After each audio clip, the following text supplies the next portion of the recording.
이제 수능이 발표되고 대입 결과들이 지금 발표가 되고 있는 시즌에 있습니다. 한 번에 척척 붙으면 얼마나 감사하고 좋을 텐데 안타깝게도 여러 번 고배를 마시는 가정들이 많이 있습니다. 이 가정도 여러 번 자녀가 대입에 실패를 한 가정이에요.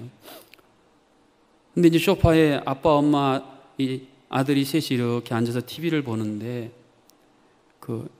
집에서 기르는 강아지가 책상을 뭐 잘못 건드려서 그 책상에 있는 볼펜이 밑으로 뚝 떨어졌어요. 그랬더니 아빠가 볼펜 떨어졌네 그랬어요. 그랬더니 엄마가 아버지를 탁 막으면서 여보 떨어졌네란 말을 어떻게 해요? 그럼 뭐라 그래? 볼펜이 땅에 붙었네. 여러분 이게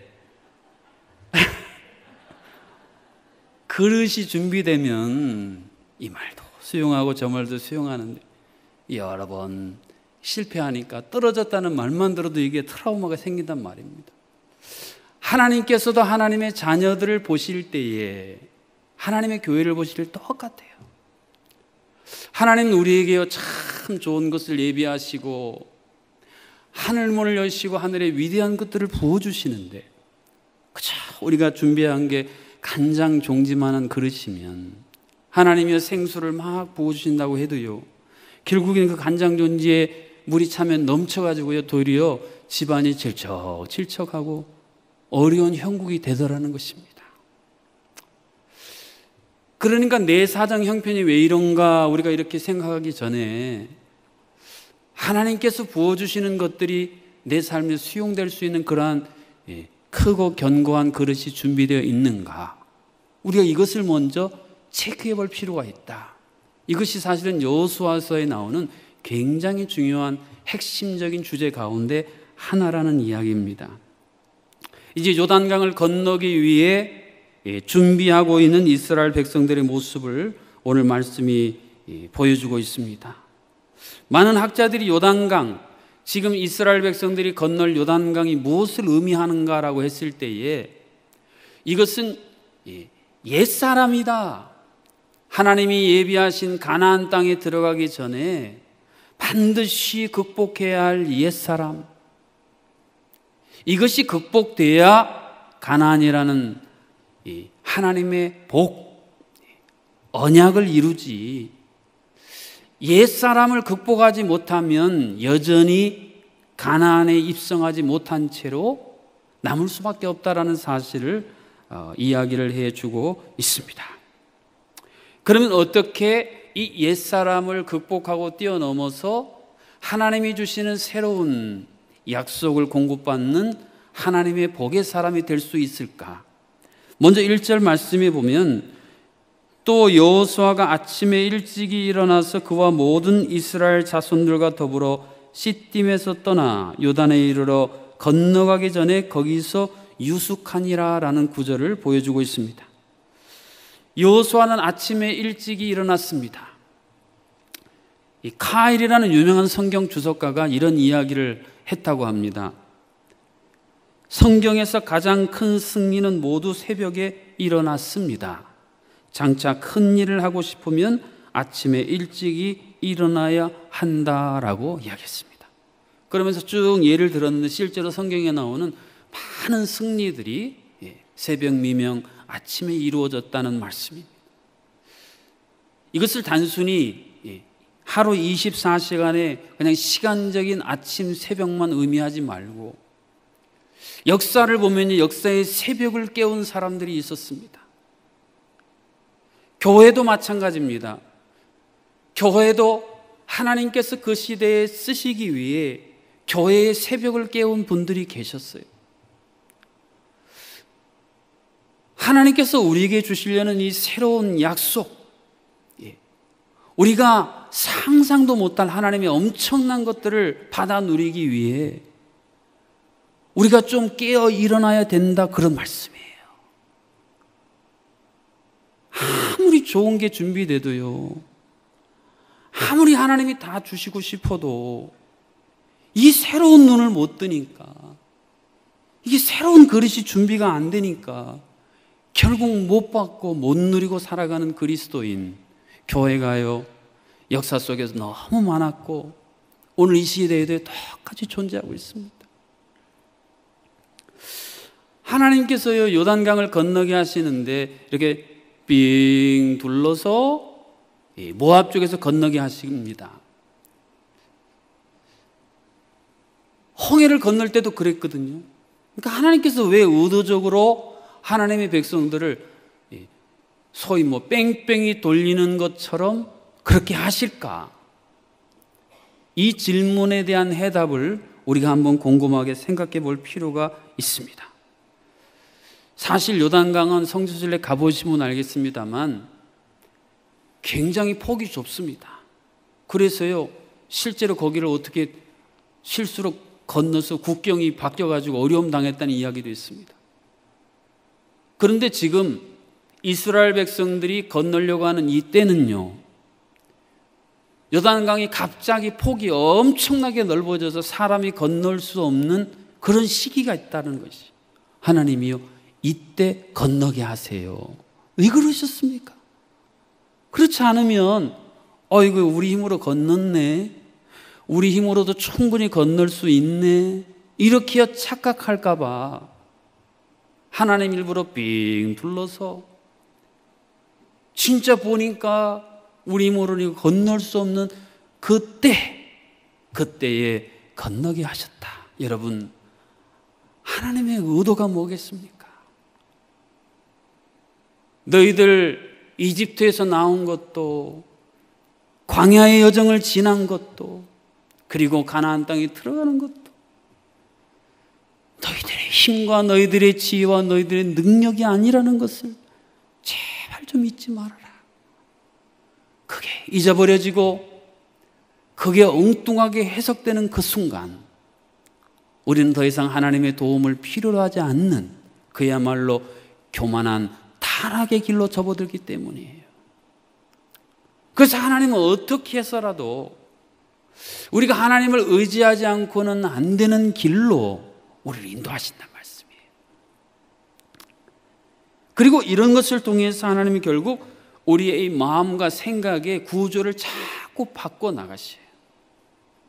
여러분, 우리 구역 제가 처음 부임했을 때보다 지금 많은 구역들이요, 우리 오늘 간증하신 대로 예전에는 경험해 보지 못했던 많은 것들을 경험하고 계시거든요. 그게 그냥 된 게 아닙니다. 제가 구역 담당자들 계속 몇 년간 강하게 또 매주 교육시키지요. 이러면서 마음과 생각이 점점 소위 패러다임이 바뀌기 시작하면서 구역 안에서 이런 새로운 게 있네, 아니 구역을 통해서도 이런 역사가 있네, 이런 것들이 이제 깨달아지고 경험되어지니까 그게 계속되는 거예요. 하나님께서는 나 중심에서 하나님 중심으로, 내 힘의 논리에서 하나님의 전능하신 논리로 우리가 이 마음과 생각을 바꿔 나가시도록 역사하시는 장면이 바로 요단강 도하 직전에 있는 이스라엘 백성들의 모습 가운데에 그대로 나타나 있다라는 사실을 우리가 보고 있습니다. 내 의지와는 다르게 하나님이 인도하신다. 그것은요 결국 무엇을 선포하고 있느냐면, 내가 이 일을 통해 너의 능력, 너의 지혜, 너의 자원을 자랑하는 게 아니라 내가 얼마나 너를 사랑하니까 내가 너를 어떻게 해서라도 구원하여서 내 영광의 통로로 내가 너를 쓰고 싶다. 이것을 하나님이 나타내시려고 계획하시고 한 걸음 한 걸음 인도하고 계시다는 사실을 깨닫고 믿으실 수 있기를 주님의 이름으로 축복합니다. 이 요단강 건너기 전에 사흘간 머물게 하셨다는 내용이 나옵니다. 2절에서 3절 상반절 말씀입니다. 사흘 후에 관리들이 진중으로 두루 다니며 백성에게 명령하여 이르되, 요즘 현대 시대를 콘크리트 시대, 너무 딱딱하게 굳어지고 경직된, 그리고 스피드 시대, 너무 막 빨리 뭐가 돌아가서 정신이 없는 시대, 그리고 스트레스 시대, 그러다 보니까 정신적으로 너무 압박이 많은 거예요. 그래서 현대인들이 삶 속에서 이 진정한 쉼, 여유라는 것이 없이 살아가고 있다는 것입니다. 근데 이것이요, 신앙 영역에도 그대로 이 물결이 몰려와요. 그래서 뭔가 신앙은 생명이고 막 부들부들하고 뭔가 막 역동적이어야 되는데 신앙이 점점점 딱딱하게 콘크리트처럼 굳어져가요. 교회 연수가 더해갈수록 하나님의 은혜와 생명력이 막 더 살아 움직여야 사실은 정상인데 점점점 전통이라는 이 콘크리트 안에 갇히는 교회들이 너무 많아요. 지금 유럽과 미국에 다 기울어가는 교회들의 특징이 그거예요. 점점점 굳어져 버리는 거예요. 화석처럼. 그래서 전문가들이 화석화됐다 그래요. 화석화. 옛날에 어마어마한 동물들이 막 이러다가요, 지금은 다 화석이 됐단 말이에요. 생명이 없어요. 그냥 장식만 있는. 너무 바빠가지고요, 하나님이 주시는 힘을 공급받기도 전에 내가 뛰쳐나가가지고 다 해버리는 거예요. 누가복음에 나오는 마르다와 마리아의 비유가 바로 그거예요. 주님으로부터 주님과의 쉼과 교제를 통해서 공급받은 걸 가지고 해야 되는데 그거 없이 내가 가지고만 하니까 결국 주님 앞에도 인정 못 받고 일하고 나서는 실컷 동생 비판이나 하고 이런 일들이 자꾸 반복이 된다는 거예요. 오늘날 교회가. 스트레스. 나 같은 자에게 이런 직분 맡겨주신 게 얼마나 황송하고 얼마나 감사하고 감격 가운데 일해야 되는데 그냥 일 자체가 스트레스인 거예요. 그래서 연말만 되면요, 갑자기 교회에 모태신앙인들이 많아진다네요. 목사님, 나 내년에 이거 못해요. 이것도 못해요. 그래서 갑자기 모태신앙인이 많아진다, 한국교회. 이거 뭐예요? 그러니까 일을, 하나님이 주신 사역을 스트레스로 여기니까 하기 싫은 거예요. 이스라엘 백성들이 가나안을 하나님이 다 준비해 놓으시고 가서 정복하라고 했을 때에도 많은 이스라엘 백성들의 이 생각 속엔 이런 게 많이 있어요. 애굽에서 굳어져 버린 그 종, 노예의식. 거기서부터 광야를 지나고 홍해를 건너고 광야를 지나고 여기까지 오는 동안 그 어마어마한 이 삶 속에서요, 마음의 여유가 사라져버려요. 또 가나안 생각하면은 막 여리고서부터 막 그 강대한 족속들 생각하면 스트레스가 있는. 하나님이 이러한 백성들을요, 사흘이라는 기회를 통해서 이 모든 것들을 다시 한번 점검하고 정비하도록 주신 시간이 사흘이라는 거예요. 여러분 성경에 보면 이 사흘이 대단히 중요한 시간이에요. 결정적인 중요한 결정하기 전에 주어진 사흘이라는 시간, 오늘 하나님이 이스라엘 백성들에게도 동일하게 주셨다는 겁니다. 그 나무꾼들이 나무 이렇게 패는 이야기 들어보셨습니까? 어떤 나무꾼은 한 시간도 안 쉬고 그냥 아침부터 저녁까지 땀을 뻘뻘 흘리고 막 열심히 했는데, 어떤 나무꾼은 뭐 쉬엄쉬엄한 것 같은데 쉬엄쉬엄한 나무꾼이요 더 나무가 많더래요. 그래서 나중에 왜 그런가 봤더니 계속한 이 나무꾼은 나무 도끼 날을 안 갈아서 무딘 날로 하니까 효과가 없고, 쉬엄쉬엄하는 이 나무꾼은 쉬는 동안 도끼 날을 쓱싹쓱싹 갈았더니 훨씬 효율적으로 나무를 얻었다는 이야기. 여러분, 오늘 이 시대를 살아가는 하나님의 자녀들, 하나님의 사역자들, 하나님의 교회들이요 깊이 새겨들어야 할 이야기가 아니겠습니까? 하나님과의 깊은 교제 속에서 우리의 마음과 영과 우리의 혼이요 연마되고 다듬어지고 준비되면 그런 거 없이 하는 것과는요 그 결과가 엄청나게 차이가 날 수밖에 없다, 그런 말씀입니다. 내 안에서 밖으로 나가는 것보다 하나님으로부터 내 안으로 받아들이는 게 더 많아야 우리의 신앙이 사역의 저수지가 바닥이 안 납니다. 그러지 않으면 금방 바닥이 나는 거예요. 오늘 이 저녁에 참석한 사랑하는 하나님의 사람들, 자녀 여러분, 올해가 가기 전에 내가 가져야 할 이 사흘, 하나님 앞에서 진지하게 진정한 쉼과 여유를 갖고 내 약점을 강점으로 변화시켜 주실, 내 미련함을 지혜로 바꾸어 주실, 나의 가난함을 부유함으로 변화시켜 주실 그 하나님의 위대함, 그 역사 가운데 온전히 여러분 자신을 요단강의 물을 담그듯 담그실 수 있기를 주님의 이름으로 축복합니다. 오늘 본문에 보면 구체적인 세 가지 전략이 나옵니다. 첫 번째는 3절 하반절 말씀이에요. 너희는 레위 사람 제사장들이 너희 하나님 여호와의 언약궤 매는 것을 보거든 너희가 있는 곳을 떠나 그 뒤를 따르라. 여러분, 여호와의 언약궤 하면 뭐가 떠오르십니까? 여호와의 언약궤 하면 뭐가 떠오르세요? 네? 그 안에 뭐가 들어있어요? 십계명의 돌판이 들어있어요. 또 뭐가 들어있어요? 만나를 담은 항아리가 들어있어요. 자, 또 있습니다만 이제 오늘 주제에 관련이 두 가지를 한번 여러분이 생각을 해보시길 바랍니다. 이스라엘의 성소의 구조를 보면 뜰로 가서 제일 먼저 이제 드는 게 성소잖아요. 성소 안에 가면 진설병에 떡이 이렇게 준비되어 있습니다. 자, 진설병이 이렇게 진열되어 있는 떡을 우리가 주일날 이 강단에서 선포된 객관적인 말씀이라고 비유하자면 이 언약궤에 들어있는 만나는 뭔가 하나님이 진설하고 진열해 놓은 눈에 보는 그 말씀을 말입니다. 이스라엘 백성들이 매일 만나를 걷어들여서 내 것으로 먹었던 그 말씀이라는 거예요. 이것을 오늘 총구역예배라는 맥락에서 적용해서 말씀드리면 이렇습니다. 사실은 이거는 많은 분들이 실제로 간증했던 내용이기도 해요.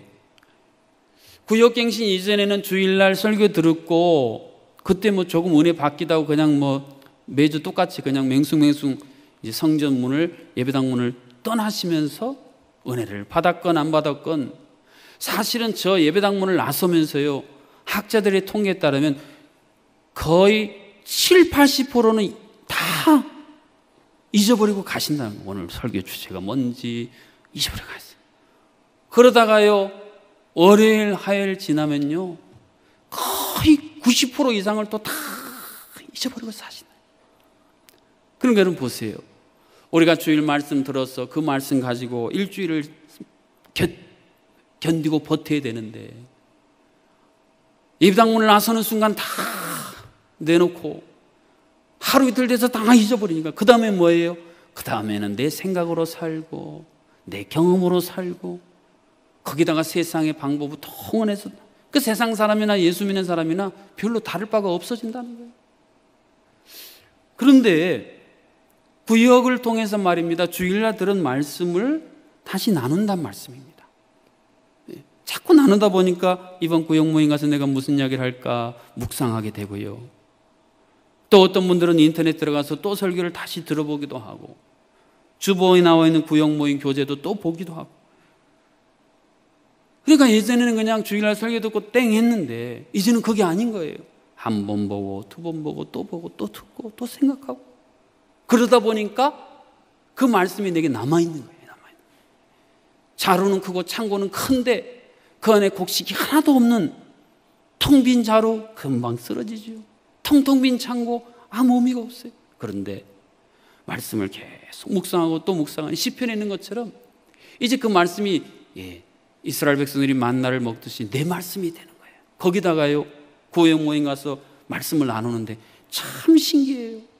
어떻게 똑같은 설교를 들었는데 삶 속에서 저런 은혜가 나올까? 구역 식구들이 이야기 나누는 걸 들으면요, 그냥 양식이요, 내가 들은 양식 하나가 아니라 2배, 3배, 4배 풍성한 양식을 구역 모임에서 함께 이렇게 거두어오네요. 그러니까 영적으로 건강해지지 않을 수가 없고요. 제주에서 여러분 귤만 드시지 않지요? 이제 조금 있으면 레디향도 나오고 한라봉도 나오고 황금향은 벌써 나왔고 천혜향은 나올 건가요? 그렇고 카라향 이렇게 다양한 걸 드시니까 제주에 사는 기쁨이잖아요. 그러니까 하나님께서 초대교회를 함께 모여서 예배하는 대그룹 예배뿐 아니라 가정에서 함께 소그룹으로 모이게 하신 이유가 있다는 거예요.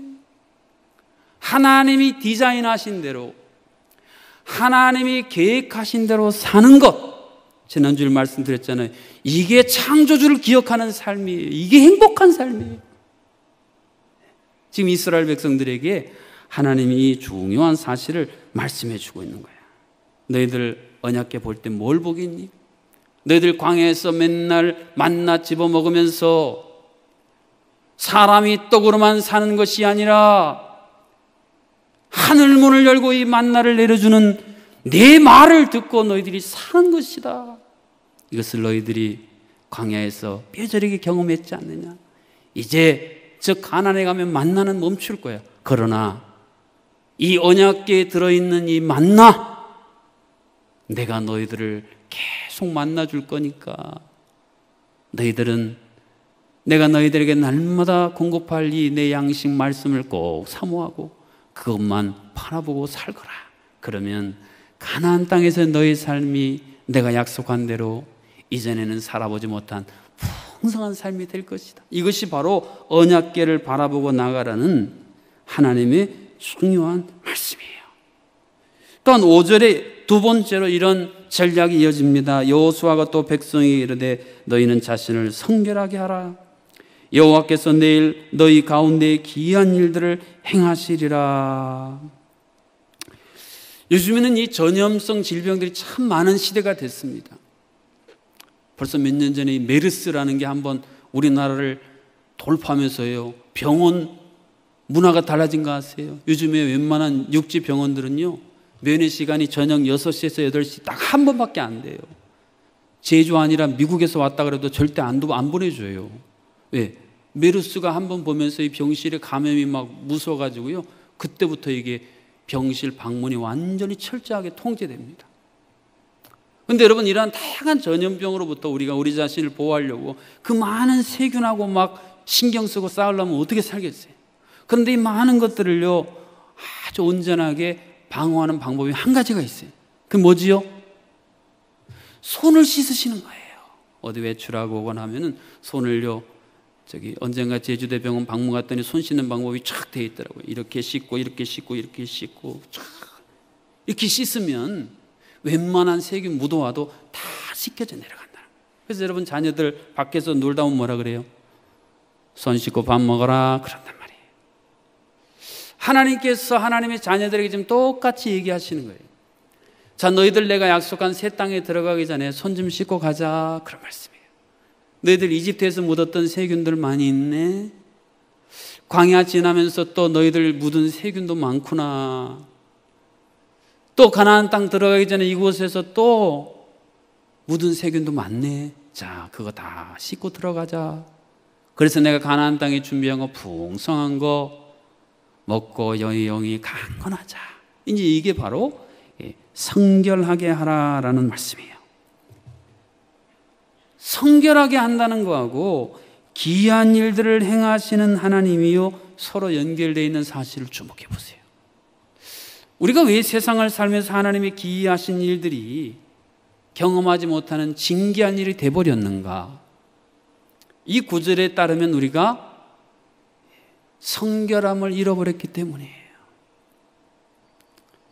여러분, 손님이 오시는데 여러분이 아주 맛나고 귀한 음식을 비싼 돈을 들여서 준비하셨어요. 그러면 그 음식을 어디에 담으시겠어요? 1번, 금그릇이지만 더러운 설거지도 안 한 그릇. 2번, 비록 싼 그릇이지만 깨끗이 설거지한 그릇. 1번인가요? 2번인가요? 무르나 마나.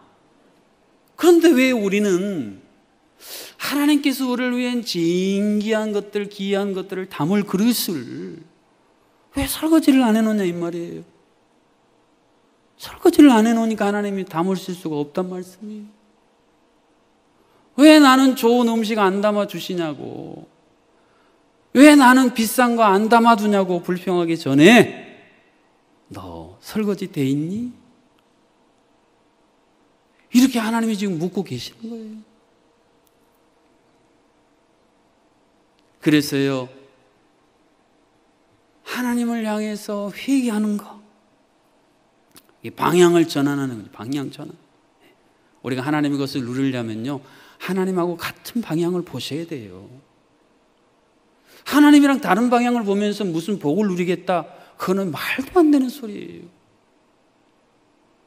하나님의 사람이, 하나님의 가정이, 하나님의 교회가, 아니 하나님은 이쪽을 보라 하시는데 나는 이쪽을 보면서 복 주세요, 복 주세요 하는데 하나님은 어떻게 복을 주시겠냐 이 말이에요. 같은 방향, 그게 회개예요. 내 방향을 내려놓고 하나님의 방향을 보는 게 회개란 말씀입니다. 그리고 우리의 삶 속에 하나님에게 먼저 우선순위를 둔다. 이것이 바로 예배하는 중요한 우리의 결단. 이것이 바로 성결케 하면 기이한 일을 보리라는 하나님의 약속 안에 담겨있는 소중한 메시지입니다. 마지막으로 6절에 보면 여호수아가 또 제사장들에게 말하 이르되 언약궤를 메고 백성이 앞서 건너라 하매 곧 언약궤를 메고 백성이 앞서 나아가니라. 여러분, 본래 언약궤는 누가 메고 가도록 되어 있습니까? 레위 지파가 메도록 되어 있습니다. 그런데 오늘 본문에 보면 제사장들이 그 언약궤를 메라라고 특별한 케이스가 등장하고 있습니다. 성경에 보면 이러한 사례들이 사례들이 등장하고 있습니다. 어찌 되었든지 간에 정말 긴급하고 중요한 순간에 하나님께서 제사장을 통해서 이 언약궤를 메라라고 말씀하시는 데에 담겨있는 의미를 우리가 파악할 필요가 있습니다. 여러분, 제사장 했을 때 뭐가 떠오르세요? 제사장 하면 뭐가 떠오르세요? 베드로 사도를 통해 주셨던 그 말씀 안 떠오르세요? 너희는 뭐다? 너희는 뭐다? 따르세요. 왕 같은 제사장이다. 여기 서 있는 목사만 제사장이 아니고 예수 그리스도의 십자가의 공로를 힘입은 모든 사람들은 이제 다 왕 같은 제사장이 된 겁니다. 오늘 한국교회가 이렇게 위축되고 어려워지는 중요한 이유는요, 목회자들만 제사장이라고 생각하는 이 잘못된 구약적인 사고방식 때문에 그런 거예요. 그러니까요, 아무리 교회가 작건 중간이건 크건 목회자가 모든 걸요 다 해야 되는 줄로 아는 그런 잘못된 비성경적인 의식이요 오늘도 너무 많이 남아있는 거예요. 사실요, 하나님이 교회에게 주신 그림은 교역자들은요 축구 선수 감독이고요, 성도님들이 선수인 거예요. 박항서, 이 베트남 가신 분 지금 막 세계적인 영웅이 됐잖아요. 박항서 감독이 골 차고 다닙니까? 아니에요. 선수들이 뛰고 박항서 감독은 어떻게 경기하라고 코치하고 가르치잖아요.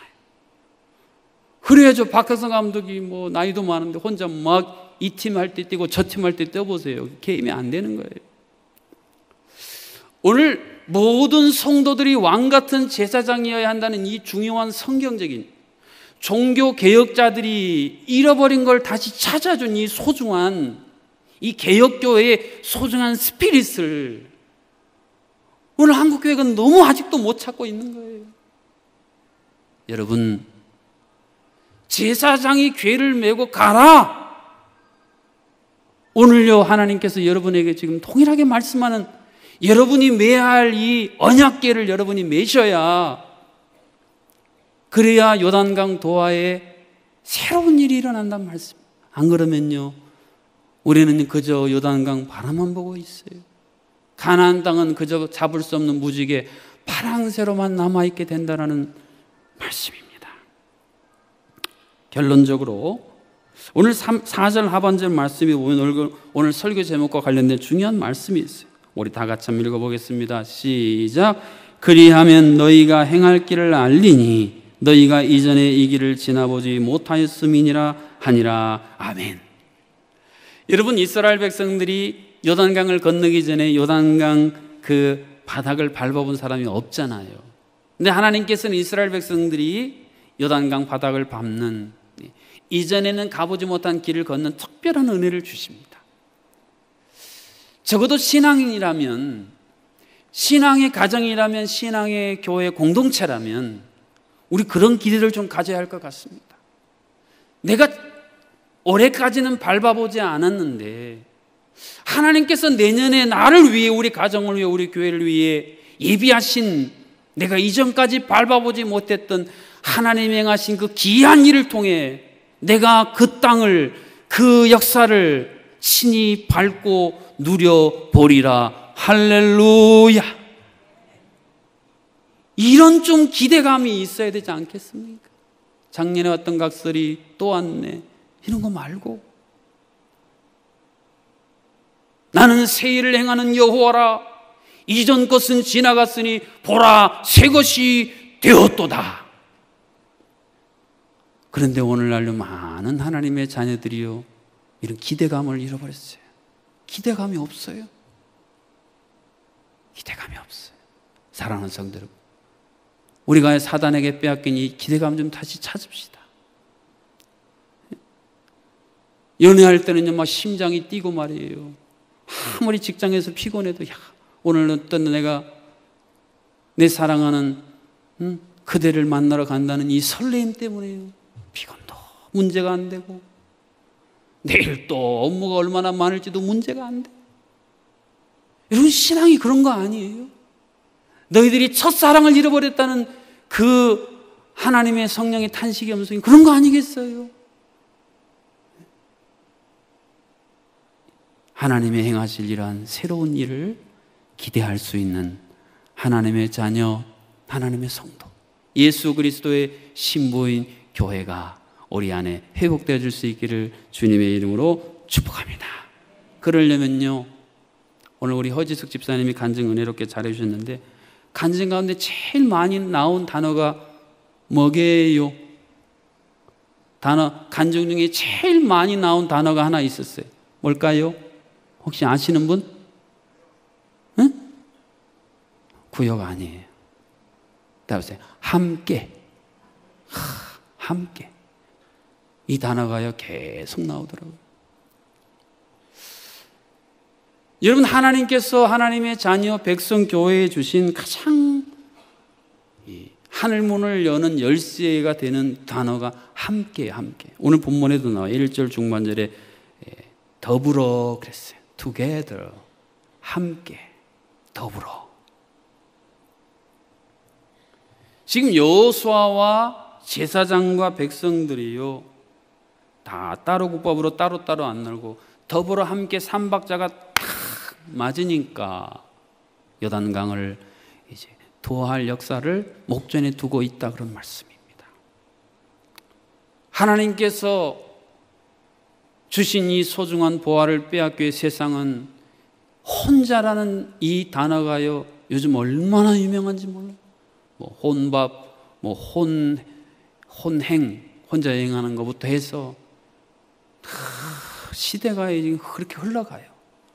그러나 아무리 시대가 그렇게 흘러가고 아무리 시대가 타락해도요, 세상 풍조는 나날이 변하여도 우리는 하나님이 주신 그 하나님의 언약궤를 바라보고 나아가는 사람들, 그들이 바로 하나님의 자녀 백성, 하나님의 교회입니다.